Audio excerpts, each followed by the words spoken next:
The dog days of summer. I thank you for being here. God bless. I love you all, and welcome.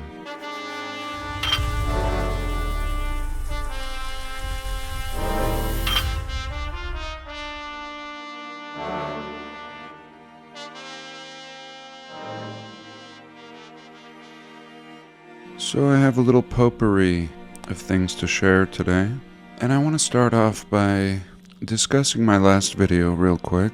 We have many topics that we discuss on this channel, and one that we always come back to is the large man. And the large man, or the giant, is left out of our story, and a lot of things that we discuss are left out of the story. The large man, Tartaria, the mud flood, or recent cataclysm, our cosmology, and fires, just to name a few. And so many of the details in our history over the last 200 years are inadequate. And then the details on things like dinosaurs and cosmology dating back millions and millions of years are explained in such great detail. Maybe it's easier to create a story that's supposed to date back millions of years. You know that nobody could even prove it. And what's the big deal? Some big bones, sometimes not even found very deep in the earth. And suddenly these are the remains of creatures that roamed millions of years ago.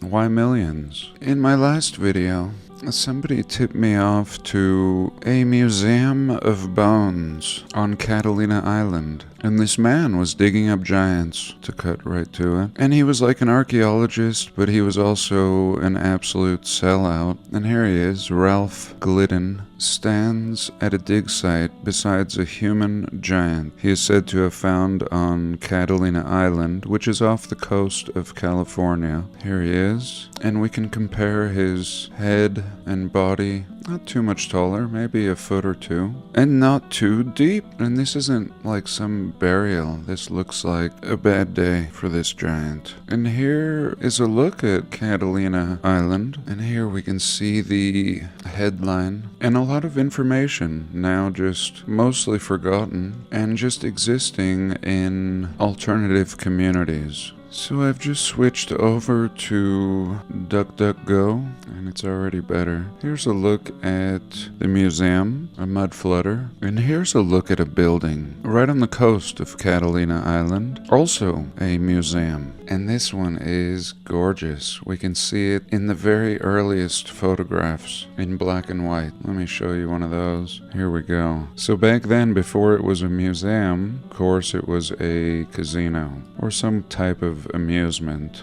A hotel, it might have been. But here it was a casino looking exactly the same. And here's another little look at it from the backside. Really impressive structure out here, essentially in the middle of nowhere in this time period. And even today, very few people are allowed to live on Catalina Island. Let me show you. I'll take a little peruse at that same casino over here. And here she is, right on this artificial coast, really looking cartoony, not giving us a real image. I don't know why. Perhaps because it's much too glorious. I bet they take us in. Here we are, and where is the casino? Over there. Thank you. But anyway, just to give you an idea, here we have a little town, and then the rest of the island is pretty much empty, as you can see here. In fact, all of these islands, which are not too far off the coast of California, seem to be protected. Over here as well, San Clemente Island, and the city is called Avalon. Golf course stretching up the canyon, it looks like. A memorial and botanical garden further up. Another memorial, very important. And just to bring us back into focus, this is where this man was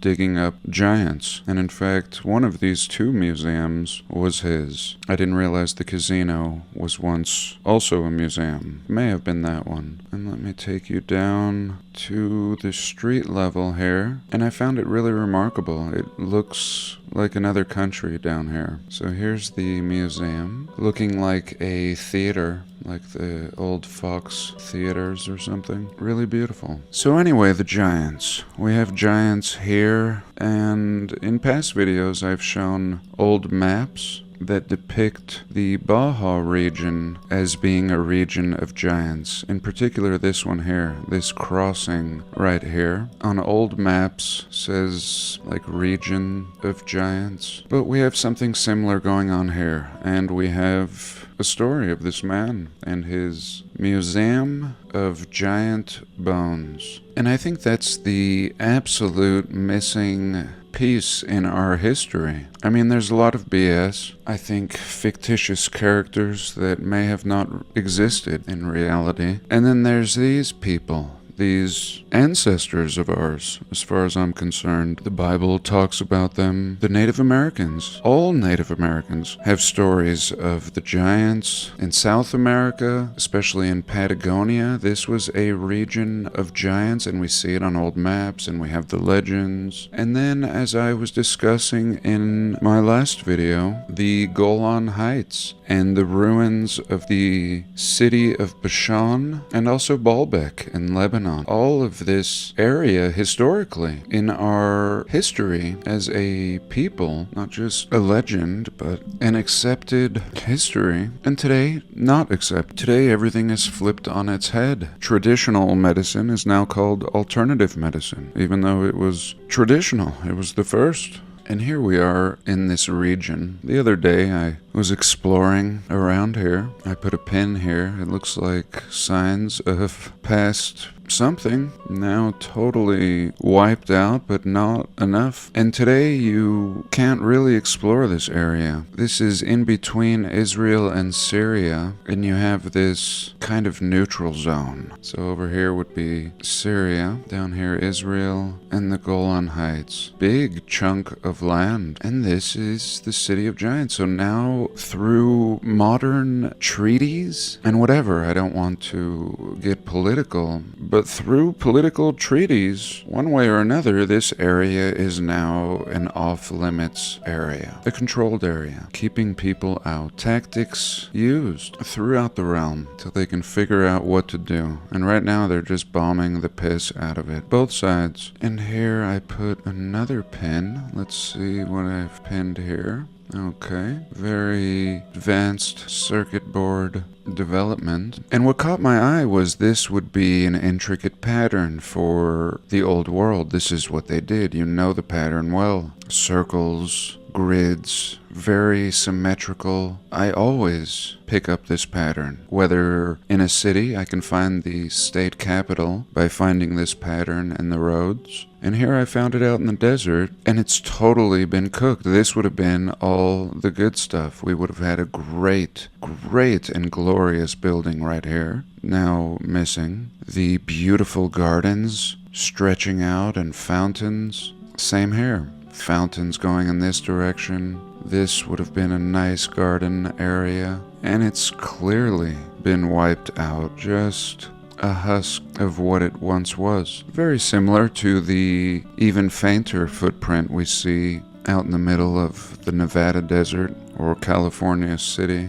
Everywhere, really. So I would probably move here into one of these abandoned cities. Although from what I can see, there's a lot of people living in this zone. So let's look at something else.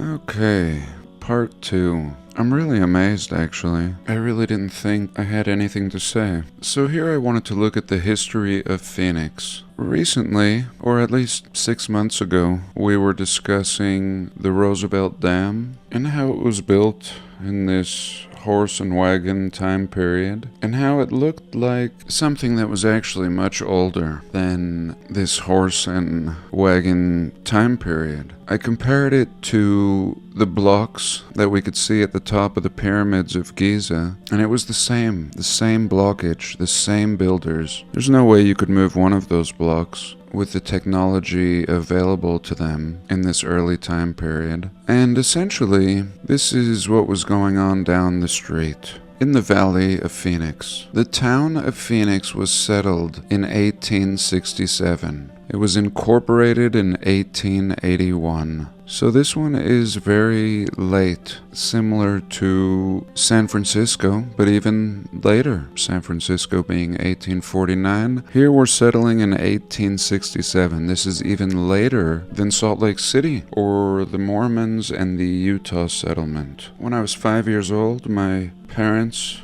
loaded my sister and I in a station wagon, and we drove from Atlantic City to Phoenix. And by the time I would arrive, much would be either demolished or completely transformed and unrecognizable. In my early 20s, I moved to Salt Lake City and was astounded at how European the city was. It made no sense to me. Only 800 miles to the north. So similar to what we were just looking at, I was doing the same thing in downtown Phoenix on the Google earlier. And this is what I saw.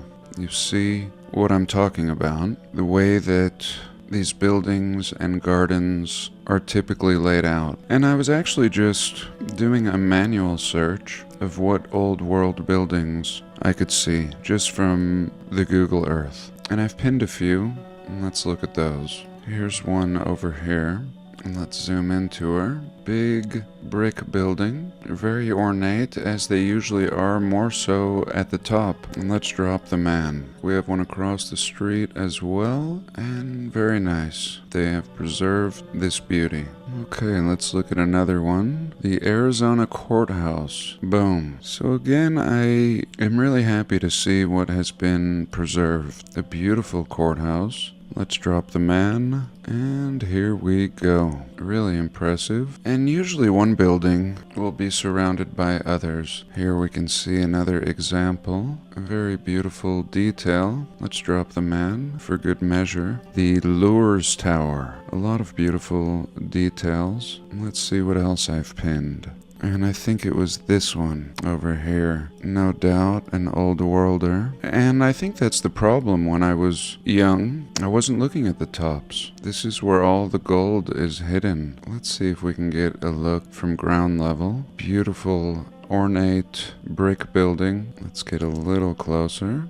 The same features we've seen everywhere, in every corner of this realm. And I'm very happy to see when they preserve these buildings. We can see the entryway compared to this man here. And I have no doubt at this point that we're most likely the third era inhabiting these structures. We retrofit them to suit us. I think the past civilization retrofitted these buildings to suit them. I think they weren't much different than we are today. Except, like the 5 ages of man, the previous civilizations are usually more intelligent and advanced than the ones that follow. It seems to go backwards. So let's look at a couple more. Here we go. A lot of these buildings are going through renovations as we speak. This seems to be an old worlder with a spire that they have completely wrapped. And I worry, we discussed a stock exchange building in Copenhagen that they had freshly wrapped, which soon after burned. And here we have a post office, and here I've put a pin and called it Cathedral. So this is like a great example of a cathedral that has been really dumbed down, made to look Spanish. I think we see a lot of that in Phoenix. And this thing is just in ruins. Like, they've busted what would have been some details that probably made it obvious that it was not a Spanish building. Even all this is a little over the top for the cowboys of old Phoenix. Really unusual that to this day this is the condition. Just busted right here. And absolutely beautiful and ornate. Let's get a little closer. Here we go. And there's another cathedral not too far away. Let's see where that is. This one was a little smaller, again looking like it's been made to look a little more Spanishy. But when we drop the man down here, we get a different picture. I mean, look at the door. But it really is a needle in a haystack. I could jump around the way I am, and that's why I'm excited for this app to be completed. that David and I have been working on.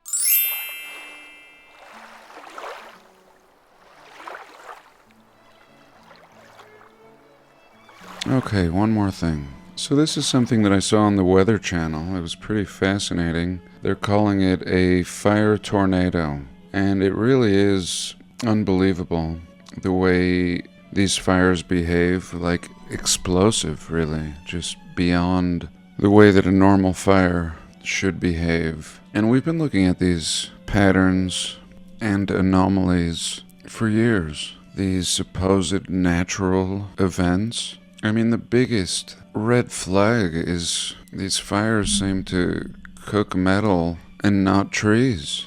And I bring it up over and over because I think it's a clue that we wouldn't have if it wasn't going on today. I mean, when we look at the history that we are given, we see fire after fire after fire. Every single town burns and is rebuilt and burns again. And I do think that resets can happen by cyclical, natural events. But I also see a clue to lend to the idea that there is another element at play here. Someone or something pulling a lot of strings, making things that are actually controlled seem like they are out of control. And I want to wrap this up with that idea, the idea of controllers and who's really in control. Another topic that comes up over and over on this channel. And this is just a theory, a hypothesis.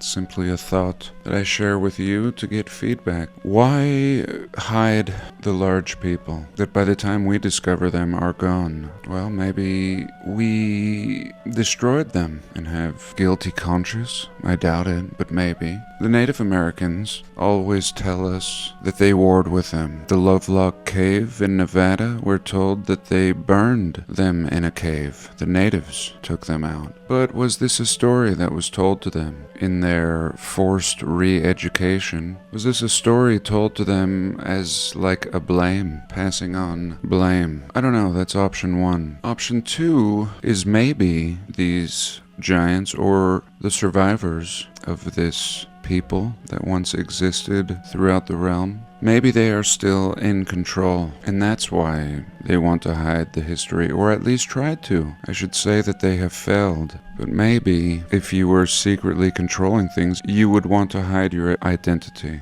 Of course you would. Doesn't mean that this is the case, but just an idea. We could say the same thing with Tartaria. Why is it gone? Why has it been erased? Maybe a faction of these people are actually running the show, and they want to keep their identity hidden, and a good way to do that would be to erase their past. I don't know, just another option on the table. And finally, I want to end with what the meaning of life may be, or what our purpose in this life may be. A lot of people are real doom and gloom about this life. Some call it a soul trap. Others are trying to escape this place, and others want to escape it in the afterlife, not return. And this is very religious, even though it's a kind of spiritual idea. I personally am not interested in living my life to serve an afterlife in some way. And I suffer, like everyone, we all do, but I also somewhat enjoy this life. I have almost no friends or people in my life, and still I enjoy it. I see it as a game, and I for one would come back and feel like I have been here before. I may be totally off, and ultimately I don't know, but I think it is a game, and I think we are supposed to figure it out. And if it sucks, it's because you're doing something wrong. And oftentimes that something wrong is following the rules, whether those rules are from your family, your religion, or your nation. I think if there was a trap, it would be placed in these institutions. Certainly nature is the control sample. Nature is functioning very well. There's so much more I want to say, but that's it for this week. I thank you for joining me. I love you all. God bless. Or namaste. Same thing the way I use them. I love you all, and I'll see you next week.